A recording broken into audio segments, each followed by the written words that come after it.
ప్రభునందు ప్రియమైన జెహోజీర్లో వదిలిన స్పిరిచువల్ ప్రియారిటీ మెంబర్స్ అందరికీ నా హృదయపూర్వక వందలండి. ఇది నిన్నకి ఏర్పాటు చేయబడిన వాక్య భాగము యోహాను సువార్త 15:17 చదువుదాము. దయచేసి వాక్యంలోకి వెళ్దాము. మీరు ఒకరినొకడు ప్రేమింపవలనని ఈ సంగతులను మీకు ఆజ్ఞాపించుచున్నాను. చిన్న ప్రేయర్ చేసుకుందామండి. స్తోత్రం స్తోత్రం స్తోత్రం. పరిశుద్ధుడు పరిశుద్ధుడు పరిశుద్ధుడు సర్వభూలోకమును సృజించి దానిని నీతితోనూ న్యాయంతోనూ పరిపాలించుచు కొన్ని ఆడబడుచున్న మా ఘనమైన యేసయ్య, మీ ఘనమైన పాదములకు లెక్కించలేని వందనములు స్తోత్రములు చెల్లించుకుంటున్నాం తండ్రి. సర్వశక్తి గల దేవుడిగా మీరు ఉన్నారు తండ్రి. ఏమి ఇచ్చినా కూడా మీరు రుణం తీర్చలేము ప్రభావ. నా తండ్రి బుధవారం సమయంలో నా తండ్రి మా బిడ్డలందరూ మేము నా తండ్రి మీ యొక్క వాక్యాన్ని వినడానికి గ్యాదర్ అయిన విధానాన్ని బట్టి మీకు ఎన్నో స్తోత్రాలు చెల్లించుకుంటున్నాం తండ్రి. మమ్మల్ని అందరినీ పేరు పేరు దీవించి ఆస్వాదించిన తండ్రి. నేను వాక్యం ఇచ్చిన ప్రతి ఒక్క బిడ్డ నా తండ్రి సేమి చిత్తానుసారమైన జీవితాన్ని జీవించలాగిన నా తండ్రి మీరే మీ యొక్క కృప కాపుదల నా తండ్రి మా అందరిపై ఉంచి నడిపిస్తారని తండ్రి వాక్యం ఇచ్చిన ప్రతి ఒక్కరిని నూరంతులుగా దీవించి ఆస్వాదిస్తారని మా కొరకు నా కొరకు సిలువలో ప్రాణం పెట్టి తిరిగి లేచిన యేసయ్య పరిశుద్ధ నామమున మిక్కిలి వినయంతో బ్రతిమలాడి వేడుకొంచున్నాం మా పరమ తండ్రి. ఆమేన్. ప్రభునందు ప్రియమైన సహోదరి సహోదరులారా, ఇక్కడ యేసుప్రభు గారు చెప్తున్నారండి. ఆయన శిష్యులతో ఆయన ఈ మాటను చెప్పడం మనం చూస్తున్నాం.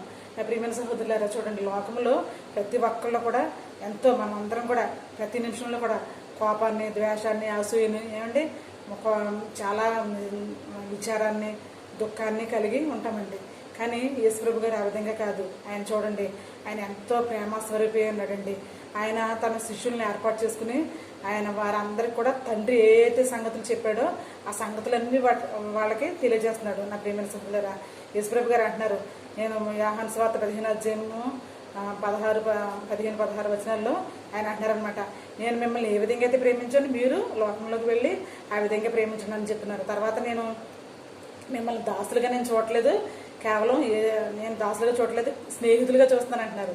నా ప్రియమైన సహోదరులారా, చూడండి, మనం ఎప్పుడైనా సరే టీచర్స్ అయినా కావచ్చు, ఎవరైనా టీచర్స్ కానీ ఉపాధ్యాయులు కానీ లేకపోతే డాక్టర్స్ కానీ తర్వాత ఇంకా ఎవరైనా మన అధికారులు మన పట్ల ఇప్పుడండి వాళ్ళ స్నేహభావాన్ని కలిగి ఉంటారు. వారు కేవలం దేవుని యొక్క ప్రేమను మాత్రం కలిగి ఉన్నప్పుడు మాత్రమే స్నేహభావాన్ని కలిగి ఉంటారు. లేకపోతే మీరు నా పాదముల క్రింద ధూళి లాంటి వారు అంటారు, లేకపోతే మీరు నథింగ్ అంటారు, తర్వాత మీ బతుకెంత నా బతుకెంత అంటారు. ఇలా అనమాట అండి. మనుషుల యొక్క మాటలు ఎంత అసహ్యంగా ఉంటాయండి. నా ప్రియమైన సహోదరులారా, కానీ ఇక్కడ యేసుప్రభు గారు చెప్తున్నారు, నేను ఏ సంగతులు అయితే మీకు ఆజ్ఞాపించిన ఆ సంగతులన్నీ దేవుని దగ్గర నేను నా తండ్రి దగ్గర నేను తెలుసుకుని మీకు తెలియజేస్తాను అంటున్నారు. నా ప్రియమైన సహోదరులారా, ఫర్ ఎగ్జాంపుల్ చూడండి, టైలరింగ్ దగ్గరికి ఎవరైనా నిల్చోడానికి వెళ్తేనంట వాళ్ళు కేవలం మామూలుగా ఉక్సులేయటం ఏమండి తర్వాత కాజలు కుట్టడమే నేర్పిస్తారంట. అసలు కట్ చేయడం అనేది అసలు నేర్పించరంటండి. చాలా కొన్ని సంవత్సరాలు వాళ్ళ దగ్గర ఉడుగుని చేస్తే తప్ప నేర్పించరంట. అంటే కానీ ఆ విధంగా కాదండి మన యేసయ్య. ఆయన యేసుప్రభు గారు తన శిష్యుల్ని ఏర్పాటు చేసుకుని ఆయన ఏ సంగతులు అయితే దేవుడు ఏ సంగతులు అయితే యేసుప్రభు గారు చెప్పారో ఆ సంగతులన్నీ కూడా తన శిష్యులకి ఆయన చెప్పి ఉన్నారండి. చెప్పి ఏమంటారంటే, మీరు ఒకరినొకరు నేను ఏ విధంగా అయితే మిమ్మల్ని ప్రేమించానో ఆ విధంగా మీరు ఒకరినొకరు ప్రేమించే వరకు ఉండాలని చెప్తున్నారు. నా ప్రియమైన సహోదరులారా, ఆయన ఎప్పుడు కూడా మంచి గుణ లక్షణాలు కలిగి ఉన్నారండి. అందుకే ఇక్కడ ప్రకటన గ్రంథం యోహాను గారు చెప్తున్నారు, ప్రకటన గ్రంథము 1:14 ఆయన అంటున్నారు, ఆయనండి ధవళ వర్ణాన్ని కలిగి ఉన్నాడంట. ఆయన యొక్క డ్రెస్ కూడా ఎంత బాగుంటుందో అండి. నా ప్రియమైన సహోదరులారా, కాళ్ళు మట్టుకు పాదముల మట్టుకు ఆయన తన అంగీని ధరించి ఉండేవారండి. నా ప్రియమైన సహోదరులారా, ఆయన యొక్క నేత్రాలు అగ్నిజ్వాల వంటివి, అంటే అంత పరిశుద్ధంగా ఉన్నాయన్నమాట. నా ప్రియమైన సహోదరులారా, ఆయన యొక్క జుట్టు అయితే ఊలు వంటి తెల్లగా దగదగ మెరిసిపోయంట, ఊలు వంటిది. నా ప్రియమైన సహోదరులారా, ఆయన యొక్క మాట కంఠస్వరము, ఆయన కంఠస్వరము జలధారల వలె ఏమండి నదీ ప్రవాహం వలె ఎంత స్వచ్ఛంగా ఉందండి. నా ప్రియమైన సహోదరులారా, ఏమండి తర్వాత ఆయన యొక్క ముఖ తేజస్సు ఏమండి సూర్యుని కాంతి వలె ఉందంట. ఆయన సూర్యచంద్ర నక్షత్రాలు ఇంత గొప్పదైన విశ్వాన్ని, గొప్పదైన సృష్టిని దేవుడే తయారు చేశాడండి. ఏమండి వాటికి మించి ఆయన యొక్క సూర్యకాంతి ఆయన ముఖ వచ్చేస్తుందండి. నా ప్రియమైన సహోదరులారా, చూడండి, ఆయన అంటున్నారు, ఆయన చూసినప్పుడంట నిజంగా మనం ఆయన పాదముల మీద పడిపోతామండి.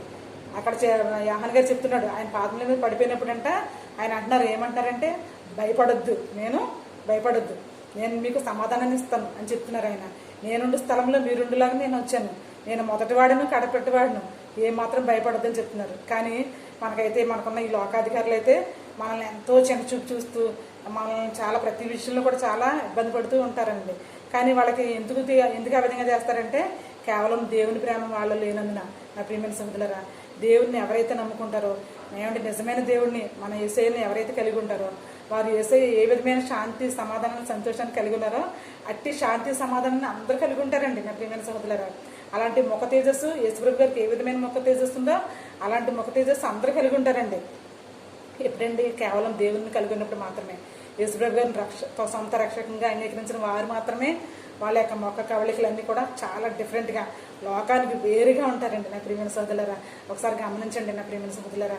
నిజమైన క్రైస్తవ బిడ్డలు ఎప్పుడు కూడా ప్రతి ఒక్కళ్ళ పట్ల ఎంతో ప్రేమను, జాలిని, దయను, కృపను కలిగి ఉంటారండి. నా ప్రియమైన సోదరులారా, చూడండి, యేసుప్రభు గారు మన పట్ల ఎంతో జాలి, దయ, కృప, కనికరాన్ని కలిగి ఉన్నారండి. ఆయన ఒక చంటి బిడ్డ తన తల్లి దగ్గరికి ఏడుస్తూ వస్తే కన్నీళ్ళు ఏ విధంగా అయితే తన తల్లి తుడుస్తుందో అట్టి రీతిగా మనం బాధలో ఉన్నప్పుడు, మనం కష్టంలో ఉన్నప్పుడు, తండ్రి నాకు ఇది కష్టంగా ఉంది, నాకు సహాయం చేయి అనేసి అన్నప్పుడు తప్పకుండా దేవుడు మన యొక్క కన్నీళ్ళు తుడిచేవారిగా ఉన్నారండి, మనకు సంతోషాన్ని ఇచ్చేవారిగా ఉన్నారు. నా ప్రియమైన సోదరులారా, అందుకే మనము ఇంకా పాపులమై ఉండగా, మనం ఇంకనూ పాపులమై ఉండగా యేసుప్రభు గారు మన కొరకు చనిపోయారండి. దానికి అర్థం ఏంటండి?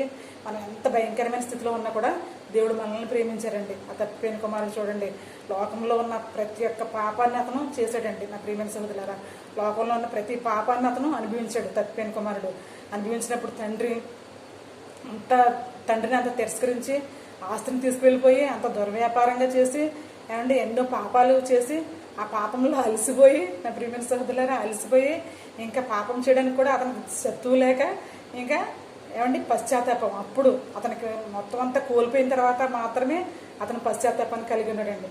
పశ్చాత్తాపంతో బుద్ధి వచ్చి తన తండ్రి దగ్గరికి వెళ్ళినప్పుడు తండ్రి చక్కగా తండ్రి ఆ బాబు వెళ్ళిన దగ్గర నుంచి కూడా తండ్రి మేడ మీద నుంచి ఇలా చూస్తానే ఉన్నాడంట.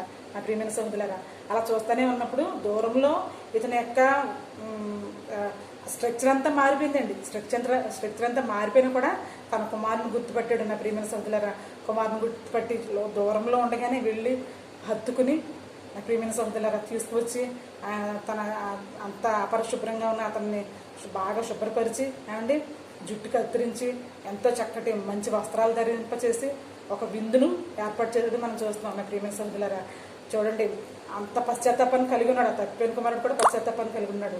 కానీ మనం ఈ లోకంలో భయంకరమైన పాపాన్ని మనం కలిగి ఉన్నప్పుడు మనం పశ్చాత్తాపడుతున్నామా లేదా?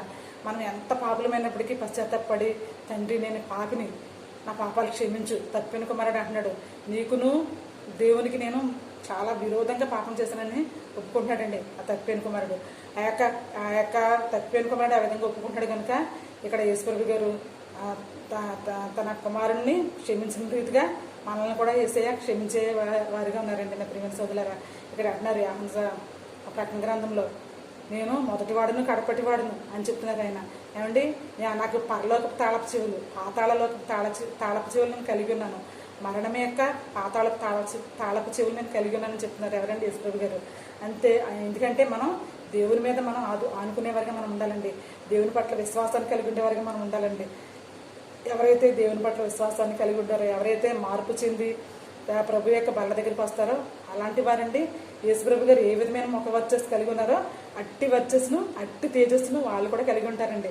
దేవుని స్తోత్రం అండి. నిజంగా నా ప్రియమైన సహోదరులారా, ఇప్పుడు కూడా మనం ఎదుటివారి పట్ల మనల్ని చూడగానే అందరూ కూడా అబ్బా ఈమె వస్తుంది, ఈయన వస్తున్నారు అని మన పట్ల ఎంతో సంతోషాన్ని వ్యక్తం చేసేవారికి ఉండాలి. బాబు వీళ్ళు వస్తున్నారేంటి, బాబు వాళ్ళు వస్తున్నారేంటి, బాబు ఆయన వస్తున్నాడు, రాకోవాలి, పక్కకు తప్పుకోవాలి, ఇలాంటి జైజాంటిక్ పర్సనాలిటీ, గొల్లియాత్ లాంటి పరిస్థితిని ఎవరు కలిగి ఉండకూడదండి. నా ప్రియమైన సహోదరులారా, ఎప్పుడు కూడా ప్లీజ్డ్గా ఉండాలి, ప్రతి ఒక్కరి పట్ల కనికరాన్ని కలిగి ఉండాలి. అందుకే కీర్తనకారుడు 119 దావీదు కీర్తనలో 17వ వచనంలో చెప్తున్నాడు, 119:17 అంటే, నీ దయారసము నేను బ్రతుకున్నట్లు నీ దయారసం నా మీద ఉంచని చెప్తున్నాడు కీర్తనకారుడు. నా ప్రియమైన సహోదరులారా, మనం బ్రతకాలంటేనండి దేవుని కృప కావాలండి. నా ప్రియమైన సహోదరులారా, మన బ్రతుకు దినాలన్నీ ఆయన లెక్కించాడండి. నా ప్రియమైన సహోదరులారా, అందుకని మనం బ్రతికి దినాలన్నీ కూడా మనం ప్రతి క్షణం, ప్రతి నిమిషం కూడా ఎదటివారి పట్ల మంచి ప్రేమను, ఆప్యాయతను, గౌరవాన్ని, మర్యాదను కలిగి ఉండాలండి. మాటలతో, క్రియలతో, కోపంతో ఎవరిని కూడా మనం ఇబ్బంది పెట్టేవారికి మనం ఉండకూడదండి. నా ప్రియమైన సహోదరులారా, ఆ విధంగా ఉంటే దేవునికి అసలు ఇష్టం లేని పని అనమాట. నా ప్రియమైన సహోదరులారా, చూడండి, ఇక్కడ కీర్తనకారుడు చెప్తున్నాడు, నీ ఆ ధర్మశాస్త్రం నేను గైకుని వారు ధన్యులు అని చెప్తున్నాడు. నా ప్రియమైన సహోదరులారా, యెహోవాని వెతుకువారు ధన్యులు అని చెప్తున్నాడు. మనం దేవుణ్ణి వెతికేవారిగా ఉండాలండి, దేవుని ధ్యానించేవారిగా ఉండాలండి నా ప్రియమైన సహోదరులారా. అప్పుడు మనం ఆయన కృపను పొందుకునేవారిగా మనం ఉంటామండి, ఆయన దయను పొందుకునేవారిగా ఉంటాం. ఇక్కడ యేసుప్రభు గారు చెప్తున్నారు శిష్యులతో, నేను మిమ్మల్ని దాసులుగా చూడలేదు, స్నేహితులుగా చూశాను అని చెప్తున్నారు నా ప్రియమైన సహోదరులారా. అధికారులైన వారు వింటున్నారా ఈ వాక్యాన్ని? ఏమండి, ఉద్యోగంలో ఉన్న అధికారులైన వారు వింటున్నారా? టీచర్స్ అయిన వారు వింటున్నారా? లేకపోతే ఎవరైనా నేను చాలా గొప్ప అనే స్వభావం కలిగిన వారు ఈ వాక్యం వింటే కనుక తప్పకుండా మీరు మార్పు చెంది స్నేహితులుగా, ప్రతి ఒక్కరిని స్నేహితులుగా గుర్తించండి నా ప్రియమైన సహోదరులారా. ప్రతి ఒక్కరిని స్నేహితులుగా గుర్తించండి. ఎందుకంటే మరణం అందరికీ సంప్రాప్తం అవుతుందండి. ఏమండి,